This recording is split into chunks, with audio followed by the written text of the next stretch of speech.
Hey, everybody, welcome to the show. And today I get to hang out with my friend Courtney Navey, who is an incredible man. I'm a major fan.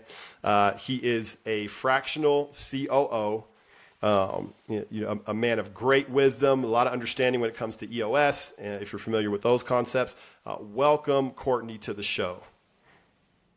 Awesome. Thank you so much, Johnny. I'm excited to dig into some really deep stuff and just kind of parse our way through it, man. So thanks for having me. Dude, we're going to do it.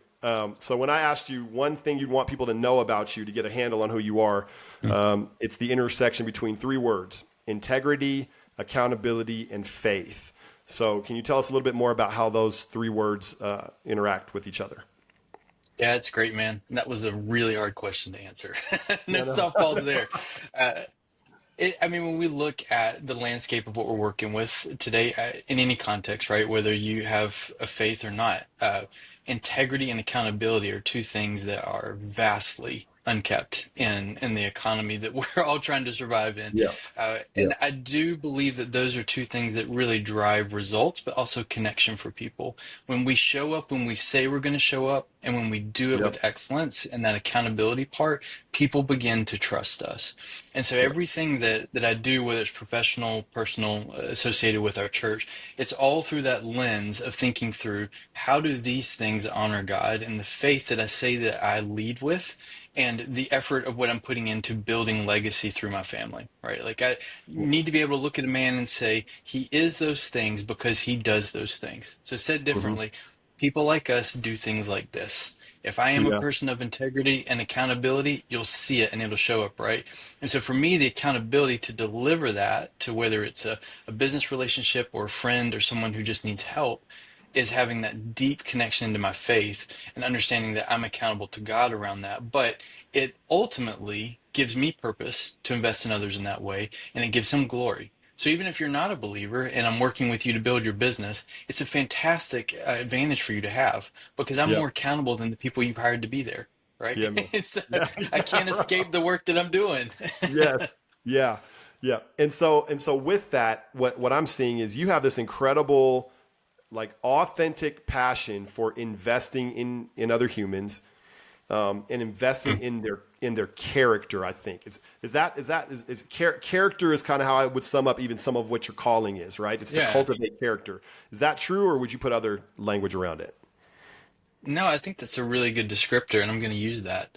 Hmm.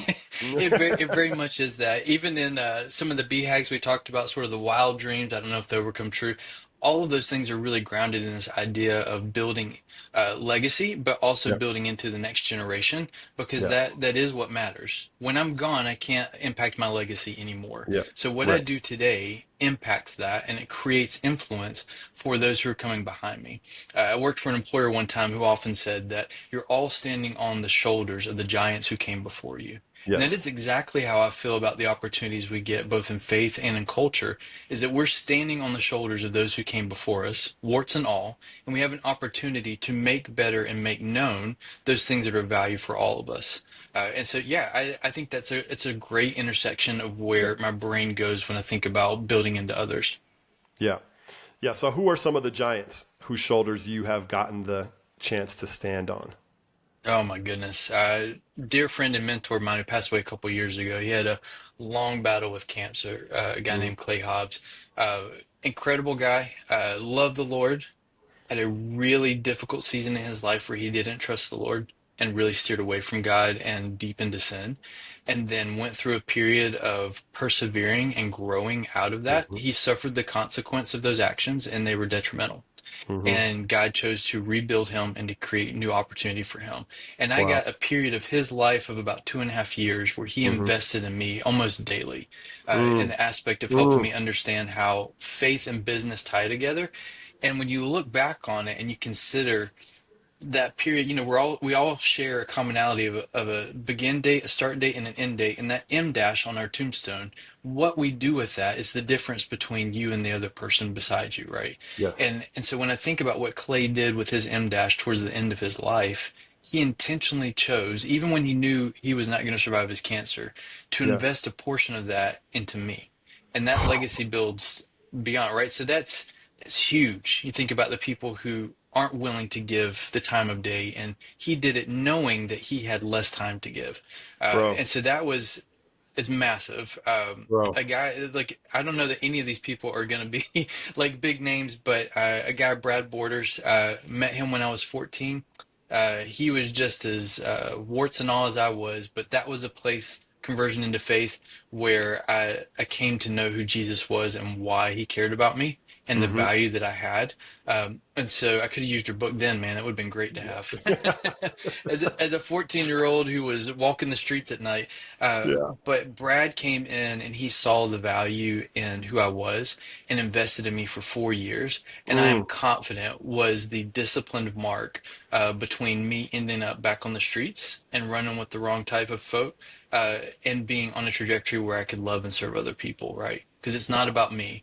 It's about the guy who made me. yeah. And so those are two players that were huge. When I look at, just from a collegiate or academic level, I love reading guys like Donald Miller. Hmm. I love guys like Clark Howard. He really helped me understand a lot, principally about stewardship. So did Dave Ramsey. There's a lot of folks. Malcolm Gladwell has got a lot of great content about people and culture, and really how to navigate the difference between the two. Seth Godin is one of those who, if you're thinking anything marketing and storytelling perspective, you could basically just tie Donald Miller and Seth Godin together and you have your entire marketing plan. Like Yes. they're just such a strong, generous Mm, understanding of what it looks like to speak in a language that connects for people. Because at the end of the day, people don't buy the best product, they buy the one they understand the best. yeah. And so those are some of the giants from my perspective, at least sort of postmodern, that have really influenced me in that regard. On a faith perspective, I mean, guys like Charles Spurgeon and Tolkien, C.S. Yeah. Lewis, I mean, those, Yeah. those are men who understood what it looked like to be a man. And I'm not Hmm. talking about chopping wood and scruffy Right. beards and, Right. drinking beer with his homies. I'm talking about people who stood up with integrity and allowed themselves to be challenged, stood up to the challenge, and accomplished great things. Those are really, really well-defined men in the series of faith. And those are men who at the end of their life, we didn't find out some deep, dark secret about them that just ruined the Yeah. whole thing, right? Right. Like they Right. maintained steady integrity throughout life. And Yeah, they did bro. it in a period where they didn't have convenience the way we do today. So Yeah. I see those as champions, and those have been huge influences on my life. Gosh, bro. Let me just tell you, you are making me want to be a better man. You make me want to be a better man, bro. Like you, like I bet a lot of people like that get to see this. It's just like there's a call that comes out of you, man. It's just like what it reminds me of? Narnia at the end, where Aslan is Yeah. running ahead. He's saying, "Further up, further in." Like, where are we going? Further up, Yeah. further in. Come on, let's go, Yeah, let's go, man. let's go. And they're just running, running, running, dude. That's what this conversation feels like to me right now, bro, with the stuff that you're just It's so good. spitting off the top of your head. Um, the value of mentors, dude. Mm. Like, man, you talking about your brother Clay at the end of his life. He knows he's at the end of his life, and he's Yeah. he's pouring into you daily, bro. Man, that explains to me at least some of the fire that I see in you, that somebody was willing to Yeah. do that for you. And that you now are, that's your heart to do that for other people, man. But mentors, like a Yeah. mentor, your other mentor who's 4 years of a crucial part in your life. And you know, me, I'm all about connection. Connection is, Yeah. I see the world through glasses of connection, right? And mentorship is maybe the most powerful form of connection that I have seen. It's so necessary. It's That's right. so underemphasized. It's so rare to see it Hmm. actually happen. But part of your story is, man, you're a product in some part of great mentors, giants who have stood beneath you and who have lifted you Yeah. up further. And I'm grateful for you, bro. I'm grateful for Thank you, you. man. Thank you. Man, it's so kind and good to hear those affirming things because I don't think we take enough time to affirm the people around us, right? And not for the matter of ego, but just for the matter of saying like you're living the purpose that you're designed for. Yes. keep doing it because Yep. that's going to have an impact on someone else, right? Yep. And that's why I'm a fan of frameworks. It's why I'm a fan of being able to bring clarity in Yep. conversation and direction to things because I believe everybody deserves to understand what's going on. You may not like what's going on, but that's you don't deserve to like it. But I do believe we all deserve to understand what's going on so that Yep. we can, out of that, understand where we fit and this whole sort of understanding of purpose and direction. And remember, it is direction, not intention, that leads us to our destination. We Yes. have to be on a path where we are accomplishing the things that get us to the next step. And the next step could take 90 days, it could take 9 years. It just depends on what the goal is. But when we are unintentional and we do it without a plan, we are never going to get there. One quote that Dave Ramsey used to say all the time when I got to work at that company was that a dream without a plan is just a wish. And it Yep. killed me, man, because I'm like, how many dreams do I have, but we never build any plans on how we're going to get there. And Yeah. granted, those plans, we lay those out and we take a best effort and things change. But at the same time, I didn't just dream about marrying my wife. I did something about it. I hustled. I bought Yeah. the ring. I talked to her dad. We got it down, man. I asked the blessing. We went through all the gut-wrenching things to show she has value and I honor her. And that's why I'm coming in this way, not just some sort of haphazard proposal across a phone. I am physically in front of you and present and being vulnerable because I cherish the person that she's created to be. And I'm going to Yeah. take care of her for the rest of my life, right? Like, where is that fire that we take about all things that we value, right? Like, let's bring Yeah. that to the table. I made a plan for it. I was broke as all get out, man, but we got there. Dude, it reminds me of Greg McKeown. Are you familiar with his work, Essentialism? Absolutely. Okay. Essentialism. Yeah. Love Yeah. it. Top three of my favorite books Yeah. all time. Yeah. He says he has a part where he talked about it's either hell yes or no, right? Like Yeah. that framework, right? If it's Yes. not a hell yes, then it's a no. And it's like, man, I've enjoyed applying that, thinking about that, right? Yeah. Because like you're Yeah. talking about going after things with your guts, like go hard, like rise Yeah. up, you know what I mean? Like be strong, invest, pay the cost, suffer if you That's need right. to, right? And the best way 100%. to illustrate that is like, yes, man, did I do the same thing? My wife's dad is 6'6", big old dude, Big man. scary guy, 6'5", 6'6", scary guy. And did I have to go and get the blessing? I'd sit in front of him and hear how protective he was of his daughter. Yeah. You Like better believe it. you bet, but she was worth it to me. She is worth it to me, right? 100%, man. Yeah, 100%. That's good. yeah. Keep that fire going, man. So a little bit more about you then, about how you're built, Mhm. like your design and how you're structured. Like you did take the Superpower Quest survey, so Mhm. you have a core drive of progress, which I think we can all get the sense for that fire inside of you. And then you have the combo of leader first and then achiever. So number one is leader, Mhm. right? The leader is kind of like the galvanizer in the Right. 6 types of working genius. So you have this ability to coach and to take people by the shoulder and pull them forward towards their good. Like that's what you want to do. And then achiever is like, man, tenacity. You're a finisher. You can get things done. You're not happy with things just staying visions or plans, but you need them to become action. Tell us a little bit more about that, about what you've learned about yourself in the time that you've been in your own skin. It's good, man. It's been a long time to be uncomfortable for sure. Hmm. But I think that I think children and marriage are two of the most sanctifying things that any person can ever endure.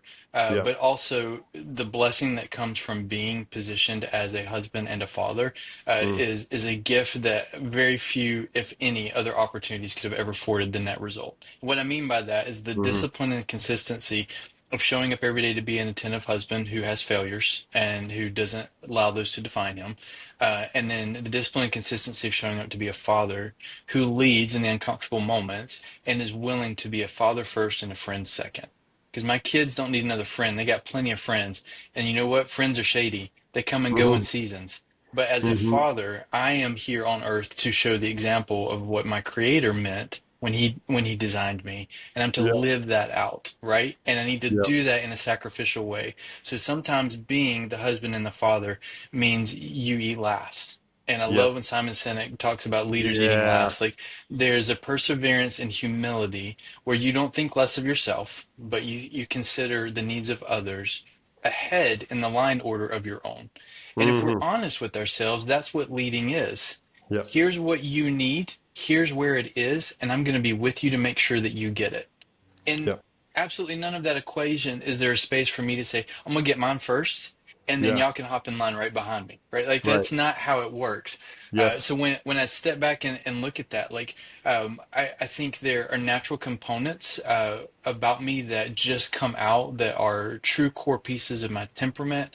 And what I'm Hmm. referencing there is the disc. So any listeners who are familiar with disc, I'm a high D, Hmm. but I have a lot of C and I in me as well. I get Hmm. almost no S, which means that Hmm. empathy is a workout that I have to do daily because I got to get it done, right? Yeah. But at the same time, you got to see people because people are one of those variables that if you can't do the work through people, then you're not leading anyone. And you'll look up one day and you might be at the top, but you'll be all alone. And it won't be the top you could have been had you done it with the whole team. And That's so right. I kind of pull back and I look at those components and, taking that quiz that you sent and seeing how those things read in, I was like, man, some of these things are really natural. Some of these things you have to work at. And so Hmm. I today am the product of almost 30 years of my faith. The last 10 to 12 really trying to become very disciplined about building emotional awareness about myself and Hmm. others and understanding what people need in order to hear a message clearly. Because at the end of Hmm. the day, clarity has to win. Because if Hmm. it doesn't, the wrong kind of message gets through, and that might be the thing that hurts someone the most. So Yep. clarity has to win. And so what am I going to invest in myself so that I can be a proponent for clarity rather than a detraction from someone hearing a very clear and valuable message that could help them grow in an area of their life? Uh, so again, man, I loved being able to almost kind of take that retrospective that Hmm. kind of felt like that's what it was. It was a retrospective of understanding where I am sort of in this lineup. I mean, I hope that I am a work that is never finished. Yeah. I hope that there's, I'll always see more that needs to be done because I do think that when we are willing to challenge ourselves, those around us and the people that we hope to influence get the best version of that person. The point where we feel like we've arrived, hubris sinks in and we're Yep. done, man. Yep. We're Yep. of no use to anyone else at that point. Yeah, man. Yeah, we've got to be growing, man. Like you, I love it when I see like people that are ahead of me too, like older people. Like Mm, my father and my mother-in-law are like this, and there are some other people that are ahead of me in the journey and they're still growing, right? yeah. 70 years and still growing. I was talking to a friend of mine yesterday, Christian Staller. I got to interview him yesterday. That brother, I think he's in his 60s, still growing, right? Like it's. Wow. But I think right, growing means you're still alive, right? That's You right. stop That's right. growing, and that's what dead things are like. Dead things don't grow, right? Inanimate That's right. things.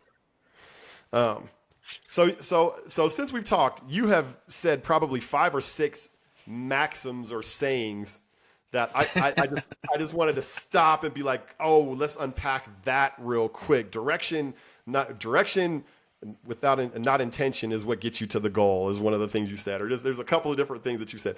Yeah. We can't go back and unpack them all. I am just noting to the watcher, like you probably need to watch this one multiple times. Man, Bro, but I wish I could take credit for all of them. I have yeah, to know, and everybody has to know that a lot of what comes out in my communication is the combination of years of just seeking to learn from other people. right. I read a report one time that said that all millionaires read at least 40 books a year. And I thought, well, I want to be a Whoa, millionaire, right? whoa, Like, and there's got to be some value to it. whoa, So I need to start finding out what are the 40 books a year because there's this idea of like financial security. And at that time, I was man. thinking very selfishly. I was Yeah. thinking, I want to be a millionaire so I don't have to worry about money. Now I look at it differently. I want to be a millionaire so that I can give it away to people who are struggling. Now, this isn't some sort of Robin Hood scenario. Don't Right. don't get me wrong here. I want a paid off Yep. mortgage.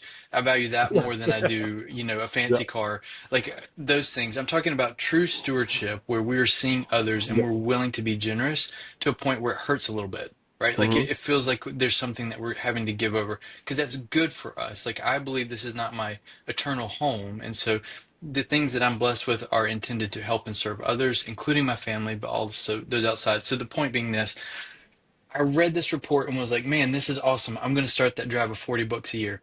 So this is before I was a huge Audible fan. I was spending money Yep. left and right on books and just killing it, right? If you do the math, you're at about 3.5 books a month in order to Yeah. accomplish that goal. That's a lot of reading, Dang, man, dude, that's a on top lot of of working a full real length job, books. Yeah. right? Yeah. But my first year, I got to 37 books. Was so disappointed. I was three shy. It's like, all right, we're going to step it up. Next year, got to 40. Some of them were rereads because I read through them too fast. And then I got introduced to Audible and was like, what is this magic, right? Like, I'm No, going to dude. dial into this. And it's like my library now is like 130 books or so on Audible. But here's where I kind of came full circle. About 2 years after I read that report about 40 books for Hmm. millionaires, somebody came out and said it was all a farce. There's no 40 books. There's no case study that was actually done. It's actually most millionaires are somewhere around 20, and they don't actually read all of them. Yeah. I was like, you got to be kidding me. I've been putting in the hustle, I trusted you, like this. man. I know. Right? So there was this like disappointment, but at the same time too, it developed this love for learning because when I came to faith, I did not want to read scripture. I did Yeah. not. Thought it was boring. I didn't understand it. It was really difficult for me. When I went to college, I was a philosophy major and a logics major. I did not want to read the stuff that I had to read because it was Yeah. really annoying to have to Yeah. sit with something and be still and process through it. I wanted to get it done, man. And reading through Socrates just does not do that for you, man. There's a whole lot of Yeah. sitting and just process. And what happened was I noticed that in order to become a better leader and to be able to invest in others, God had turned my heart around about education and about learning and being able to pour into myself. And I was learning from other people who had been there. So you Yeah. talk about family members that you have there at that older stage where they're still learning. I had a chance to learn from people who had made terrible mistakes and recovered, and I didn't have to make their mistake. I could just read about it and navigate, right? And I realized there was this really rich repository of information. If I want to be a better husband, if I want to be a better leader, if I want to be a better team member, if I want to be a better, at the time I was a creative director, if I want to be a better creative director, like there's all these things I could read about and I could learn how to become better without taking the shortcuts. And in a sense, it was a shortcut because I'm reading about 20 years of Yep. somebody's life in 280 pages. Right. But at the same time, it took time for me to go through it, process, and engage it, right? And Yes. so when I look at those things, man, I'm like, there's a wealth of knowledge. Okay, so it wasn't 40 books a year, but I built that muscle to now I can lift 300 on the bench. Well, why would I not try to lift 320? Why would I go back to 250? Right? Just keep lifting that 300 till you get to 320, and you get those reps in, and then you start to build into your own character and develop who you are, so that you can be a more foundational and educated leader who can serve others better. Man, I really appreciate the wisdom and the experience that I'm hearing in the answers that you're giving. Like I know that a lot of this stuff that you've learned has not been easy and that it has been expensive. So my question Mm. now is, how does this that you've described, kind of the wisdom that you've learned, the way that you look at the world, the way that you're built, right, the Yeah. superpower, how does that all translate into the fractional COO work that you do? Who do you serve and how do you serve them? Yeah, that's a really good question. I don't think I could have charted this path the way that it came out. I didn't have like a set goal of getting an MBA one day and being in operations and really navigating people. Because if we're honest with ourselves, people are hard. And there's a lot of times where we're like, man, today just sucks, right? Hmm. Like I don't want to have to lead a thing. Andy Stanley says all the time on his leadership podcast, you should not want to be in leadership because of money. Hmm. That it is not rewarding enough, right? Because people are hard and they bring their baggage with them. But huge but I did notice that I had a gift and a talent for being able to connect with people to Yes. help them get more done without Yes. it feeling like a task master, right? Hmm. And so that I saw was valuable. And at the time, that I kind of had this epiphany around being able to build teams and drive connection and building healthy culture so that people get more done in a really purposeful way. I was a part of a team that was implementing EOS. This was early days of EOS, kind of the book first being published by Gino Wickham and his team.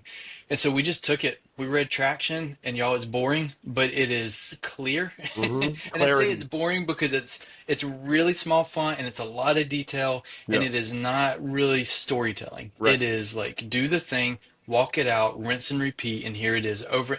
But there's six components that build into the whole function of EOS. And I identified with every single one of those components. And Mm-hmm. I saw immediately the value of being able to drive those components within a team was connected to delivering results and honestly a better culture where people want to do the work that they're doing. Still have bad days, but on the most uh, obvious sections of it, you could really see people come alive when we held ourselves accountable and implemented those functions. And so after leaving that organization, I got to work with some smaller companies. So that one, somewhere around Yep. 350 million a year, Yep. and then got to work into companies that were like 15 to 20 million a year, and saw how much more hands-on I could be and leverage the experience of having to navigate a lot of red tape and the things I didn't like about that. And with a smaller business, you don't have as much of that. So Right. you really have to be able to ebb and flow with the nuance of how people interpret this framework and this approach. Well, so much of EOS ties into OKRs, and so then that led to a lot of readings about Intel in the early days and why other companies like Nokia didn't make it, and understanding like sort of the downfall of BlackBerry. And you start to pull all these pieces together, and you realize, man, people were so myopically focused on what they wanted, they didn't see the bigger picture, that the horizon is still years away, Yes. right? And they lost that vision. Yes. And the other side of it is you have a visionary. So there's two components in EOS that are significant. You have the visionary and the integrator. For Mm-hmm. lack of a vernacular Mm-hmm. people don't get, it's the CEO and the COO, Yep. right? So the COO is often the number two driving the work to get done. Visionaries have a new idea about every 10 minutes. And they Yep. want to chase after all the things. You need a really, yep, I'm talking to him. You need a really strong lead balloon who can bring reality to the situation. Because at the end of the day, if the vision doesn't get accomplished, then the visionary is going to get really upset and he's going to start looking at who they can let go because they feel like they're getting in the way. They're Yep. asking the wrong questions when they Right. hit that point. A Right. better question to ask is, what did you expect would happen 6 months ago? The team hasn't even started today. Right. And now it's forcing them to be retrospective to themselves. And then I ask these four questions after that. What went right? What went wrong? What went missing? And what got confused in that whole scenario? Mm-hmm. Right? What could you have done better within those guardrails that would have helped your vision to deliver to a place of execution? And so the whole reason for titling my practice as Strategy Lab is that you've got the intersection of vision. So we took two Venn diagrams. You've got vision and you've got strategy, and they overlay on each other. And right in the middle where that Venn diagram gets created, that's the execution. Yep. We never get all of the vision. We never have time for all of the strategy. But if we prioritize well, and we truly hold to light the principles of essentialism, then we get to execute the part of the vision that has the greatest impact for the people that we're building it with and the people that we're building it to serve. And that's huge because we lose that in the communication of what we're trying to get done. So what you just said was profound, about the interaction between vision, strategy, and execution, and you're also taking into account the finite ability to be able to execute a certain amount. Can you just break that whole thing down again in slow motion, because it sounds to me like it's central to what you the gift that you were given that you give to others. Yeah, that's good. To kind of double click out of that just a little bit, if we look at visionaries, they're so tied into this big influential thing that they're going to go do. They can charge the hill. They get pumped about it. They see the end result. They know the end of the story because they've lived it. They are so inspired by the vision, the true hope of what they see coming into fruition. Unfortunately, not everyone is a visionary for the visionary, but that's a really good thing because then nothing would ever get done. But what has to happen is a clarity of understanding of how we get to that vision. And so a lot of times what you have are folks who are very much on the grinder and minder scale. So if you look at Patterson's thinking wavelengths, you have grinders, you have minders, you have keepers, finders, and conceivers. A lot of people are grinders and minders, which means they just want to show up and do a job. Yes. They just want to know that the thing that they're doing has value and that you value them for showing up and being loyal to you, and that you are going to somehow include them in the win that happens, right? Yep. And so they show up just to do a thing. You need those finders and keepers who are able to then take vision and turn it into a plan that your grinders and minders know how to execute. a lot of what I do, Johnny, is creating that clarity for visionaries who don't have an integrator, who don't have a COO who necessarily gets it. Maybe they're on their way out, maybe they're overwhelmed, they have too much going on, or maybe the organization isn't big enough. A lot of companies I meet, they're between 6 and 15 million annual revenue, and so they don't have this big built-out C-suite team. What they have are the people that they brought to the dance, who happen to have two left feet, and so they're trying to figure out how to fix that without losing those people, right? And Yes. so I get to come in and help them either coach up or coach out. Usually it's coach up. I would say 90% of the time it's a coach up because somebody just needs the investment in the person, right? The talent's there. Yep. But I come in and help them drive clarity. CEO, here's the vision that you have, and it's not getting done. Team over here, here's what you hear when the CEO speaks about vision. You see budgets we're never going to hit. You see resources we don't have. You don't see any way out of the tunnel, and it just feels like we're on this hamster wheel. And so I pull in that middle piece of execution where it's okay. Out of the top 10 things that are valued in the vision, we can take the top three, and here's what those are, and here's how we get to that value prop. And then out of those top three things, here are the people that we can help to accomplish that. So EOS is great because it creates accountability through the accountability chart to say these are the people who do these roles. So we make the accountability chart based on the work that needs to be done, not on the person that we have there. And that helps us to coach up or coach out as well. We have the Vision Traction Organizer, which is basically our single page of paper front and back that holds the entire team accountable to the 1, 3, and 10-year vision, and allows us to translate that into a plan where we have smart rocks. And for folks who aren't familiar, specific, measurable, it's accountable, realistic, and time bound. Yep. These are rocks that we say they have predictable measures on them, and we have tasks we can assign, and we're going to go and get the damn thing done, right? Like that's the drive that has to happen.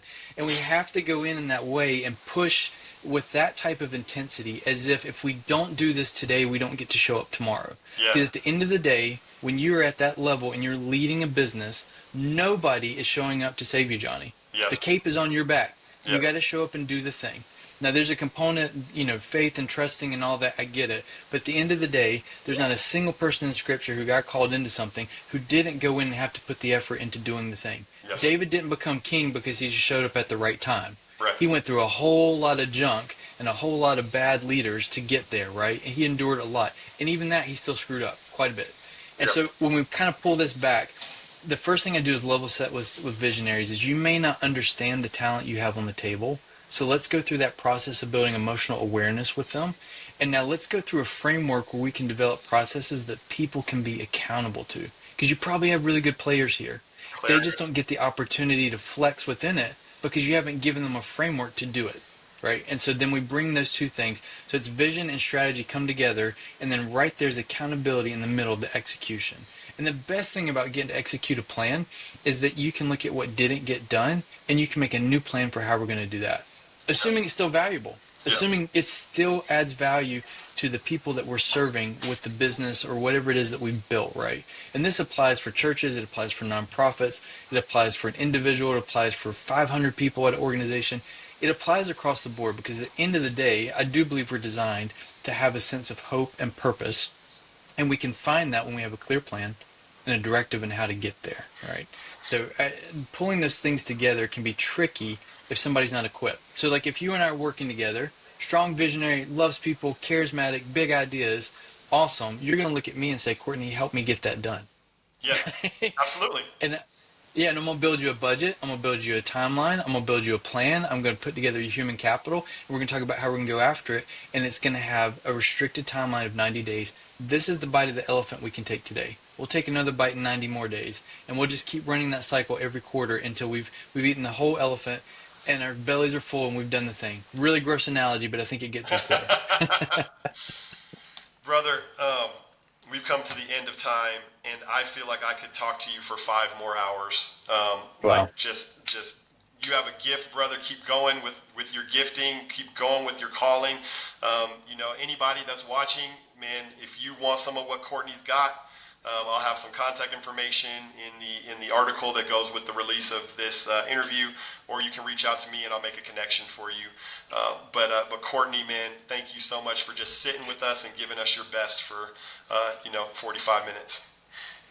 Man, it's incredible. Thank you for the chance to talk about stuff I love. It's never work. It's easy, man. So I really appreciate it. We're gonna have to do this again. I don't think this is. We have to do more than just one. I agree. All right, everybody. 100%. Johnny, thank you.